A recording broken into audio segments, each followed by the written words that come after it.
And when I say a storm, it was a rare storm. I mean, I'm sitting here in Jamaica. I have no idea, but no, you know. Doctor, one name so. So I told him, I said, no, I can't touch it, you know. So we left out Port Antonio Harbor. I was standing on board in a party. One of the books was the Maccabee Bible.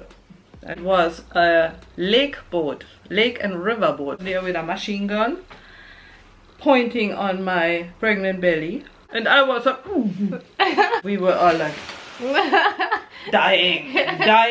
I saw people unloading stuff from the boat on the pickup truck. Tons of ganja went.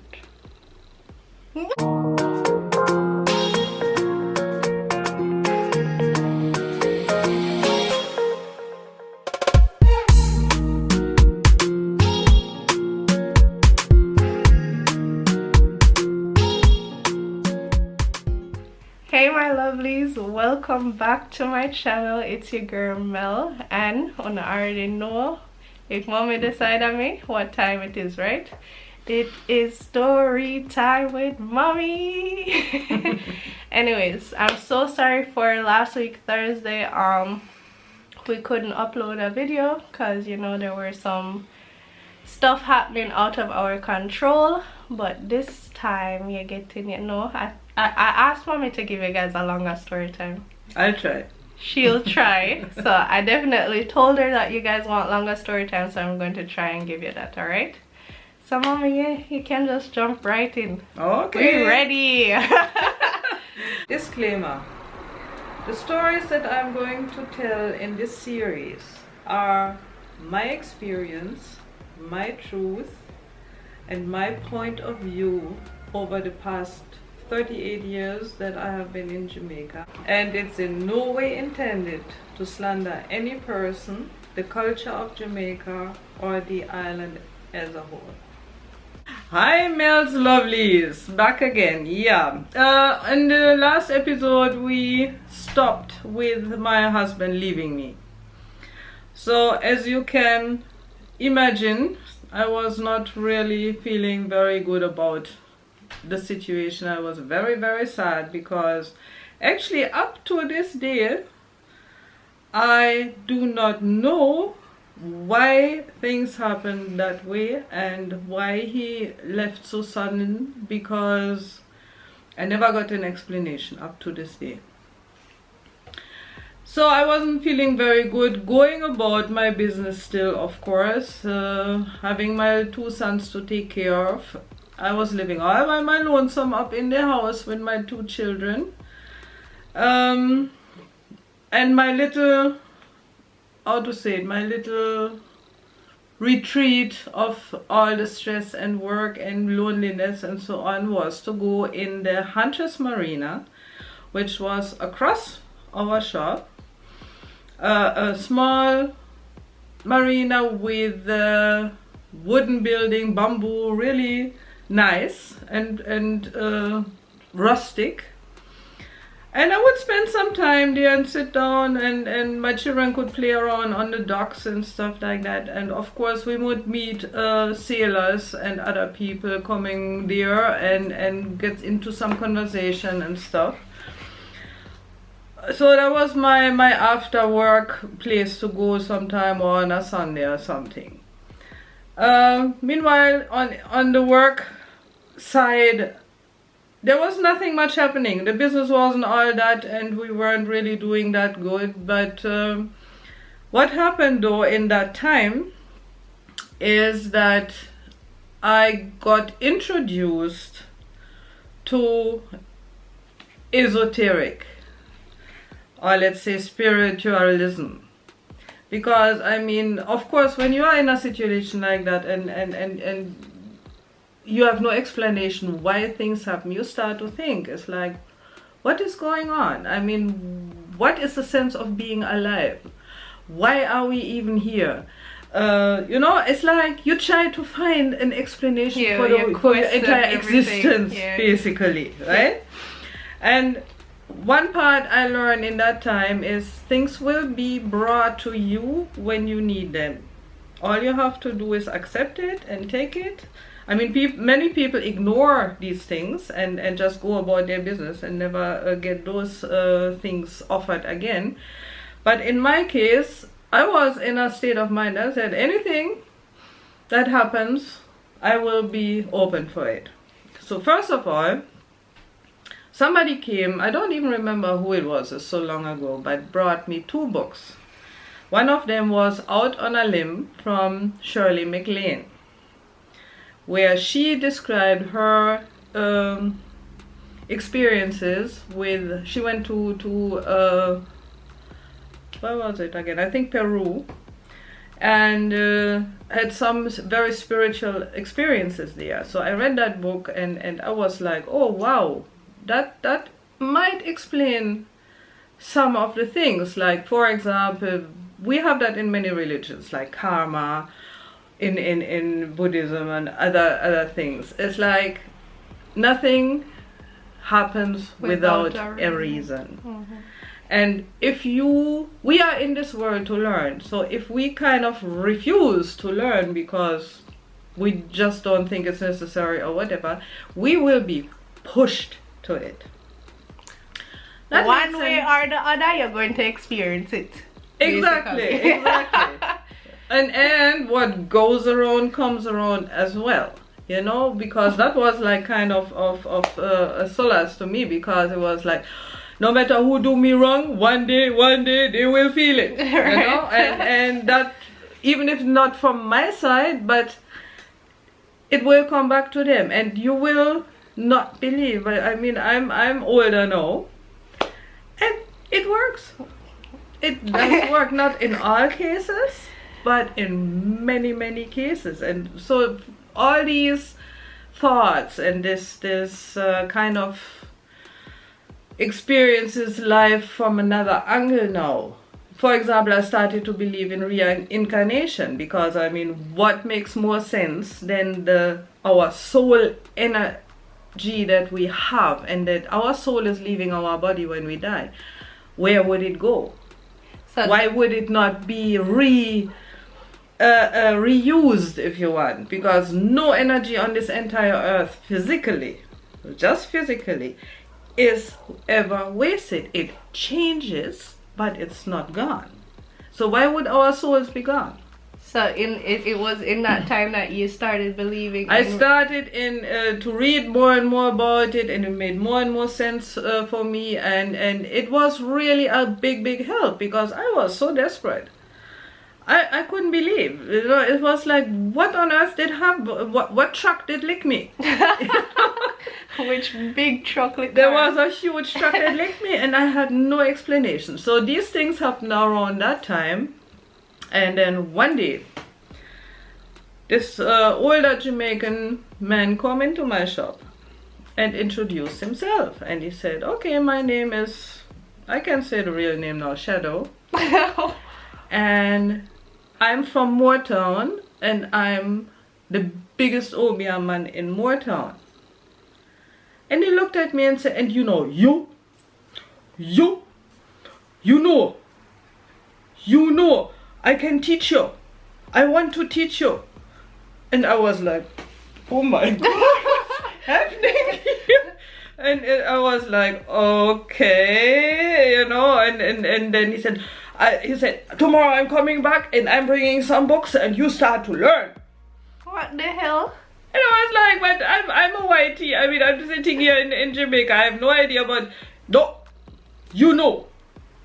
You know, and I was like, okay, then I didn't think much of it. Little, you know, next day he came back and put 3 books on one of my tables and said, come here. He was really like, and I went there, and one of the books was the Maccabee Bible. I don't know if people hear about it, but it's apparently, I don't know how to explain it. It's the Bible, the original Bible apparently, and it has a very bad reputation. So those books were laying on the table, and it said, okay, go look in the Maccabee Bible, open it up and go look. So I went to the table, and you know what? I could not touch that book. Impossible. I was standing in front of it. I tried to even reach out with my hand, and it was like I was paralyzed. I could not touch that book. So I told him, I said, no, I can't touch it, you know. And so, try, go up again. And I said, sorry, can't do it. And then even the other books, and then he kind of looked at me and was like, you know, and I don't even know how that day ended. All I remember nowadays is that I was incapable of touching that book. And later on I got an explanation for it, but that is a little other story again, so I won't go into that. But that was one of my experiences when I started to go into the little spiritual world. And actually in my youth, first of all, I always wanted to become a doctor. That was my profession dream from I was like 4 or 5 years old. In my eyes, I was a doctor. And as things happened and unfolded in my life, it never worked out. So I still had the urge to be, but for some reason it never happened. And you can ask Melody, they barely ever went to any doctor in their lives as children. Good doctor, one name so. One name so. Yeah, because mostly what I did, I tried some herbal medicine, I tried something from nature, and hardly ever them see a doctor. To this day we still so, like, if anything happen, doctor would be the last stop. You see why other Jamaicans, as soon as you get one little cut, oh gosh, I gotta bring her to a doctor, I gotta check it out. Us, I have a thing here on my elbow since when, and people telling me I need to go and check it out. I'm just not gonna come. I don't think it's serious like that, but I soon go still kind of get better. Anyhow, I was just talking about these experiences to explain why I would take up on the offer I was given. That was like, my husband left in September 85, and this offer was given to me in December 85. And at that time I was already a few months pregnant with Mayumi. And October, November, December, so your belly just started showing? Well, yeah, but the December was when I got the offer. It was not when. So anyhow, I went to the marina one day, and I had met some people from a boat. 2 guys, which I didn't know the one guy from before, and we were just sitting off and talking and chatting, and I would go on the boat and have a drink. No, not a drink, I was pregnant, but they would have a drink and I would have something else. And we were just chatting and so on, and one day in December they looked at me and said, look, we are going to Florida soon, why don't you come? Take your children, come. I mean, they knew my situation, they knew the business wasn't doing all that well, they knew I was kind of desperate, they knew I felt very bad about the entire situation, and so they said, why don't you come? Take your children, and we are leaving sometime beginning of January, and you can get arranged everything. And my business partner for the shop at that time, the movie would be finished filming, so she could come back and take over the shop. So I wouldn't be needed there. I didn't have any bills to pay for the house because basically it was there was no rent to pay. So the other utilities then I would give over to my mother-in-law, and which was much because we wouldn't use anything anymore. So I really started to consider. I said, why is this offer coming to you? I mean, it must be a reason for it, because I have never thought to go on a boat and go to Florida.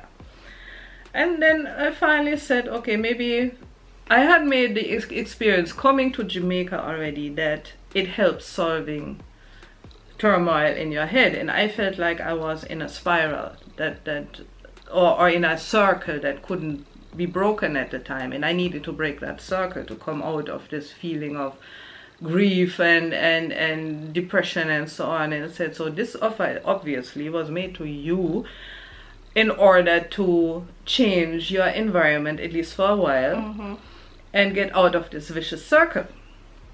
So I said, okay, I'm coming. yes, yes, you know, and then like, you know. So how fast did you decided on going? Oh, I don't remember. Well, that no, is so I know, long but is it ago. like, was it like a fast instinct thing, or you went home and like thought about it thoroughly? Well, I'm an instinct person. True. I'm an instinct person. It's like sometimes when you tell me something and my gut tell me yes, then I do it. Although my head saying, really? You know? And it has given me some really good times, which will come later on too. But anyhow, I pretty fast decided that is it. Set up everything. Then for a while that boat was put on a dock to refurbish, and these guys were living somewhere else, and then we met regularly.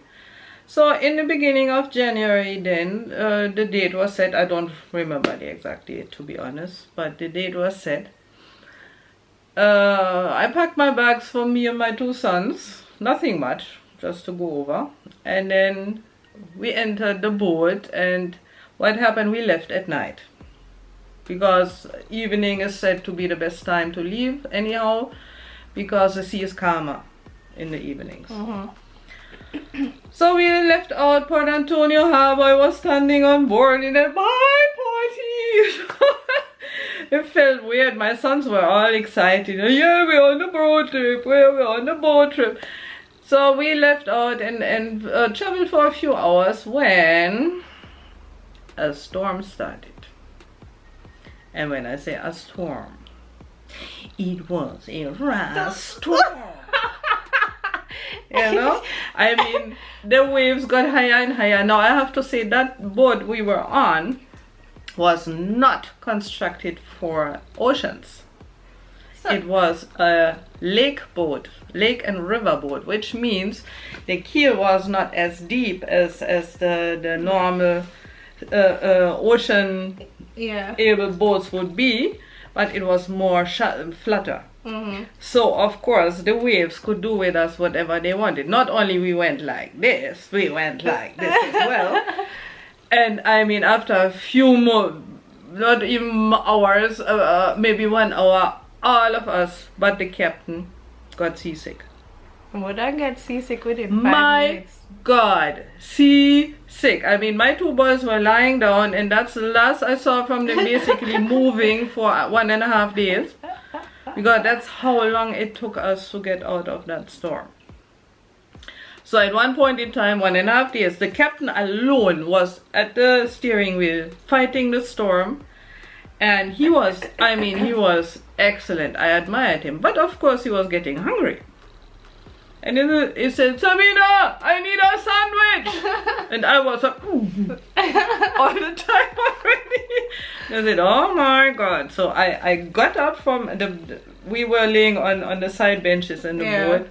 So I tried to get up. I mean, I had to go all over the place to hold on in the galley to make him a sandwich. And trust me, I had a hard time, throwing up all over the sandwich, you know, because it was like, we have to make this now because he needs to eat, of course, because he alone was there. I mean, this guy was awake for about at least 36 hours straight, not leaving the helm of the boat. So I finally managed to make him his sandwich and brought it to him. And so we continued, and seriously, I mean, only he alone was able to stand up. We were all like dying. And I thought, I mean, either my child, my baby in my belly come out here or out there, one of the ways, but that can't keep, you know. So after about 36 hours, and it kind of cooled down a little bit, but we were still seasick. And then Coast Guard, American Coast Guard, stopped us. We were we were still in the Windward Passage at the time, between Haiti and Cuba. So they stopped us, and then the captain told them right away, we have pure seasick people here on board. Do you have maybe any medication or so? And then he said, but one of the person here is pregnant, and that time I was 5 months pregnant. And it's like, and they said, yeah, but the pregnant lady only can take half pill. So the boys got each one pill, the other guy got one pill, the captain didn't need it, of course, and I got my half pill. They came on board, they looked around and found everything alright and just left again and wished us good luck. So I took my half pill, and believe you me, it was such a relief. I mean, we started to feel better about half an hour after taking that pill. We started to feel alright again, although it was still kind of choppy, you know. But it was like, oh my God, we will survive, you know. So the Coast Guards just approached you guys to... They do that. When they see boats on the ocean, they will come, and when they see you, they will come and stop you and talk to you, see you, ask you where you're going, see your papers. So they're just checking up on checking stuff. up. Okay. That's they're right. They can do that. Okay. So after we started to feel better, we finally went through the Windward Passage as well and stopped at Turks and Caicos, and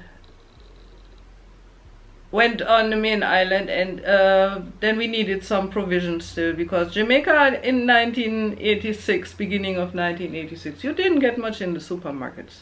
Seriously, I mean, not like today. Today you have a whole lot of stuff. Them time, mackerel, rice, flour. I mean, if you were lucky if you could find a pack of cornflakes at that time, you know, and seriously, there was nothing much on the shelves in the supermarket. So we went into that supermarket that we found in Turks and Caicos. It was like, whoa, this is like Europe. They have everything. I can't believe it. Even my boys were like, look, mommy, look, mommy, look, mommy. It was like, wow, you know. And so we bought some stuff and headed off again. And from then on, this trip was fabulous, because we had wonderful weather, sunshine, sea calm, everything. We saw a whole how you call them, herd of blue whales, which was so impressive. I mean, it's like, whoa. I mean, these huge animals, and then not right in front of the boat, but close enough that you could see them perfectly, and how they go up and down slowly, and then you have, we were like in awe. So we continued our journey until another Coast Guard boat came, American, a huge one with a helicopter on top of the roof, and dinghies and stuff, and they stopped about a few hundred yards from us and sent over a dinghy with about 5 people on it. And they entered, and they called us on top of the boat, saying, you have to stay up here, we are going to search the boat, and stuff like that. And we were sitting there, and one of the guys was there with a machine gun pointing on my pregnant belly. And I looked at him and I said, excuse me, sir, but you might see that I'm pregnant and you're pointing your gun at my belly. Could you please put it aside a bit, because this is very uncomfortable. And at least he was young and unexperienced enough to blush, and he moved aside the gun. And we were sitting, all of us sitting on top there, and waiting for things to happen. And they searched the boat thoroughly, came back up and said, okay, everything is all right. And then they left, got back on the dinghy and looked at us and, hold on a minute, we'll soon be back. And we were like, what's now? They said everything is all right. What's going on here? So they went over to the mothership and took 5 minutes and came back.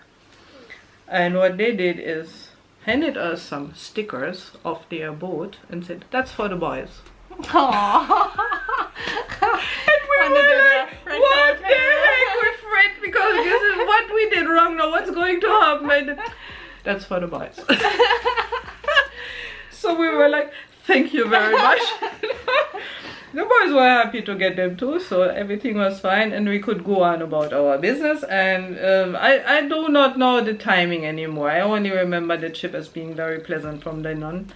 And then we reached the island of Mayaguana, which is the eastern point island of the Bahamas, the first island of the Bahamas. And we stopped there. Now Mayaguana is very small. I actually looked it up yesterday. It only has 277 inhabitants. So you can imagine the entire island. It is very flat. There's nothing. It's very dry too. And again, we came in. There was where we landed. There was a little village, and we went in the shop there. And again, it was like, what is this? They had huge fridges filled with everything you could dream of. And I mean, on this tiny island, Jamaica and they never did have that more go than with- Jamaica could ever dream of. Jamaica never did that go on with that thing, man. Them time, nothing like that, and we were all like, wow. So we took a little stroll around the island. Like I said, it's very level and very dry. A lot of volcanic rock and stuff like that. So for me, it was. I don't understand how people can live there. Especially, can you imagine you're with your 277 people day in day out? Alright. I mean, everybody know everybody, and I said, no sir, that's not mine. So we had anchored out. So what we did, bought a few things again, and we cooked our dinner. We jumped in the sea in the evening and came out and had a nice time, spent the night, and next morning we left. What we did, we checked in at Mayaguana because it is basically a part of America, so we checked in there for America. Our next stop was Nassau. We were in a marina in Nassau city there, and it was like same thing again, you know, compared to Jamaica. Nassau was very American already, and we were really no, not we, I was astonished. And then from there we went over to Florida. We landed near Fort Lauderdale actually. Went into some channels and stuff, and then they took me and the children off the boat and put us in a motel and gave me a car and said, okay, here you have some money, there you can sleep, up there is you can buy some food and stuff, so we soon come back. So I spent the night there, and the next morning we all got hungry, and I took the car. I mean, driving on the other side of the road after all the time in Jamaica was kind of interesting, and then not knowing the place at all, so I was like, I hope I don't get lost here. So that's why what I chose, the first thing I saw was an IHOP. So we went in the IHOP, and now you can imagine, for my two boys, at that time they were 7 and 5, for my two, but that was paradise. Right. Absolute paradise, you know. And they got like cocoa with whipped cream on it. I think they have never had that before in their lives, and they were like, oh my god, this is fantastic. And then they could get their pancakes and this and that, whatever and they were like, oh, I love this, we like America. So we had our first meal there, and then we went back to the motel and waited for the guys to come back, and then they finally came and took us in the car.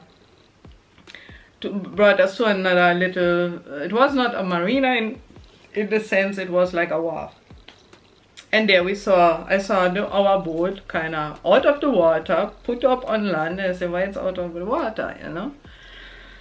And then I saw a pickup truck parked in front of the boat. And I saw people unloading stuff from the boat on the pickup truck.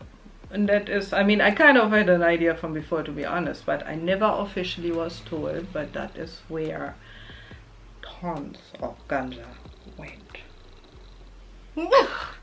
From the boat on the pickup truck. And that pickup truck, when they were finished, it was loaded to way above the roof. Loaded. And they covered it up with some tarpaulin and stuff and drove off. I have no idea where it went, and I have no idea what was going on. Like I say, I was basically, I figured it out then and there. I was their cover, you know, because a pregnant woman with 2 children, yeah, and 2 men on board, and all they told them, oh, yeah, we are going to Florida. And I said, yeah, I'm going to spend some time over there, blah, blah, blah. So for them, for the Coast Guard and whoever was searching, it was not that obvious that there might be something going on. So did they ever ask what kind of relationship you had to the yeah, well, said friends. Oh, okay. And no, we didn't have any stories. Just Okay. friends, and there I want to go over and find out, and then anyhow that all was cool. But the reason why the two Coast Guard visits could never discover anything, because all that stuff was built in the walls. They had taken out the entire interior of that boat, put in whatever, and reconstructed the walls. So, and at that time, I mean, we are talking like 36 years ago, 35 years ago, 36 I would say. Nobody would bore holes in boats. That's what they did later. You know that we had one time, we had a boat in the same marina. What I heard, they came from America and were going to Colombia. Right? I mean, why would I carry anything from America to Colombia? Right. But anyway, they headed out. Coast Guard stopped them and they bore holes everywhere in the walls. I saw that boat when it came back. It was towed in back to the marina in Port Antonio. And believe you me, that boat looked like a Swiss cheese. That was beyond repair. And they didn't find anything, of course, because it was not a smuggler boat. That boat was supposed to go to Colombia, not from Colombia. So what did... So sorry about that, guys. So what do they do when they bore the holes? They just have to accept it? Like they don't repair because your boat? Coast Guard is government, they have the right to do it. And what I understand too, even if they don't find anything, they are not supposed to even give you any. They're not obligated to fix it or anything. No. I mean, That's if you are crazy. bad lucky and they do that, then you can basically write off your boat. That's crazy. That was like in the 90s. When we went, it was in the 80s, and that was in the 90s. So it has changed a lot since then, you know. Yeah, so basically, when I saw this pickup truck full of green stuff, so I said, whoa, that's a bit of money right there. Well, what happened is basically then and there they told me I was supposed to get 5,000 US for my participation in the trip, and I said, oh, that would be nice. At least it give me a little what would I say, a little survival money for the time being. Plus the owner of the ship and the guy who was really responsible for this whole trip, I met him before too. He put me up in his house for the time being until I would be able to figure out what I was wanting to do, because basically at that point in time I didn't really want to go back to Jamaica. I was actually considering to have my baby in America to maybe get access of living there, you know, because I mean at that point in time my life was so topsy-turvy. I was open for anything good I was open for. But I started still to work in a motor. Actually, we went to the Keys, I have to say that, after that. We went to the Keys, and I was on Big Pine Key, which is pretty much in the middle of the Keys. And I was looking even for a trailer to rent, to live in, you know, and then I started to work in a little hotel there as a chambermaid, like making beds and cleaning rooms. And but the problem there was that stuff they used to clean toilets and bathroom, my god, Melody, it is strong. I mean, I got high just by working with that stuff. And I said, I have a 5-6 months belly here. I'm not going to risk my child and with all these fumes Chemicals. and stuff like that. So I had to stop that work. And then in the house where we were staying, it was like the Florida Keys home, like on stilts, you know, which my sons had never seen that before, and they were like, why is the house on stilts? But of course, when you have storm and high water, the water will run all over the place because the Keys are very flat as well. So it was just like a matter of preserving your house from getting flooded. And the first time we entered the living room, there was this huge grizzly bear. I mean, real grizzly bear, you know, like, how you call it, stuffed? Standing in the living room, and my boys were like, whoa, what's that? No, but they found it very, very fascinating.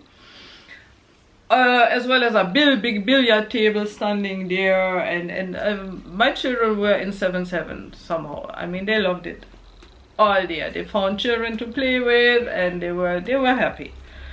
We all did some tours to Key West, which I like Key West very much. I like the atmosphere. I like everything about it, and my sons were so happy there too. They discovered everything, and they had a real good time there.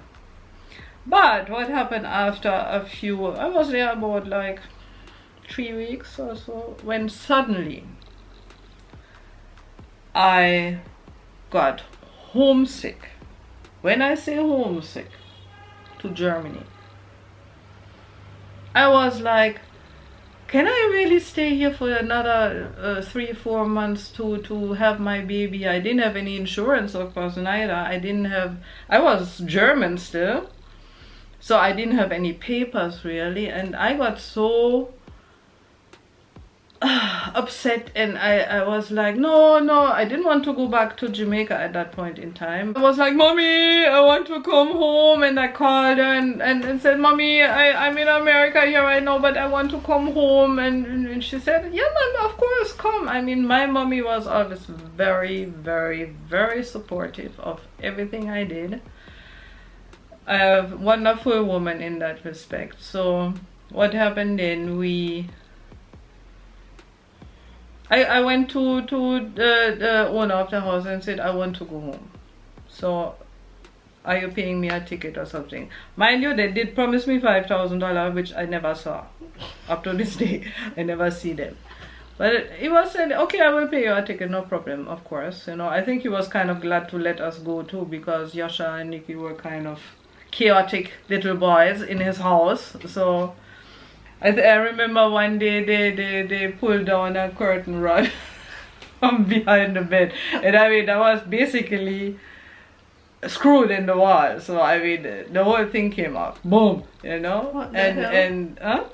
How they managed that? They were just playing. It was not. They weren't even pulling at it. It was like an accident. But you know, if you have your house and then you have children in there and they do stuff like that, of course you're not very happy. I could understand that.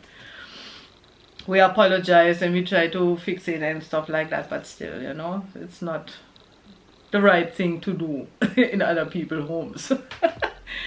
So he was very much willing to pay for my tickets, and then the next airport where we would be flying off would be Fort Lauderdale. So we went there by car. Took us a while to reach there, and then he gave me some money, and what I did, I went to the counter. The same day was a flight. I went to the counter and I said, can I get a standby ticket? Because at that time you could go without booking before. You could go to the counter when they were just before they were flying and ask for standby, and it would be very cheap. So they looked and said, ooh, the plane is pretty full. We don't know if we can put you in, because it would be 3 seats, right? Me and my 2 boys. And so we had to wait for a while, and I got nervous, and I said, oh my God, what if they can't take me, you know, if nothing is going to happen? And then finally they came and said, okay, we found 3 seats for you and you can go. And I paid for the 3 of us from Fort Lauderdale to, I think it was Frankfurt. I mean, we are talking what, 6,000 miles or something like that. Germany. I paid $235 US for the 3 of us. Yeah, but 200 and something back then was. Nah, it was really, really cheap, because at that point in time, flights going and coming were like in the 1,000 per person. Oh. It was actually flying became cheaper after, you know. At that point in time, flying was kind of expensive. Okay. So $235 for the 3 of us was really excellent. Mm-hmm. And then we finally could enter this plane, and I was sitting there and I was like, thank God. we made it this far. So we reached Germany after a 11-hour flight, and we reached, I think it was Frankfurt. Yeah, it was. And my mother had arranged for 2 of her friends to pick us up with their car. So I wasn't stranded in Frankfurt, because Frankfurt in my hometown is about 350 kilometers.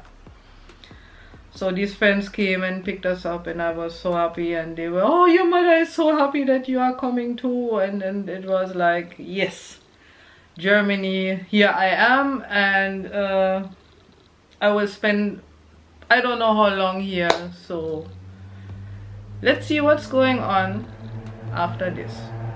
I'm back in Germany now, and the rest Germany time will be the next story. No little teaser. Teaser? Well, actually there is, Germany is not really that exciting, but I had, well, I can tell you a little bit about Mayumi's birth, because that was kind of special. And some other few little things, but basically I only spent like, hold on, March, about 4 months in Germany. Before you went back.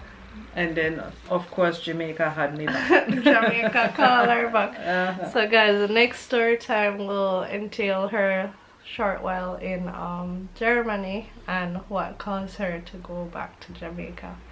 Okay, you know Jamaica tired. Jamaica tired. Anyways guys, thank you so much for watching, and I will see you in our next story time. Bye.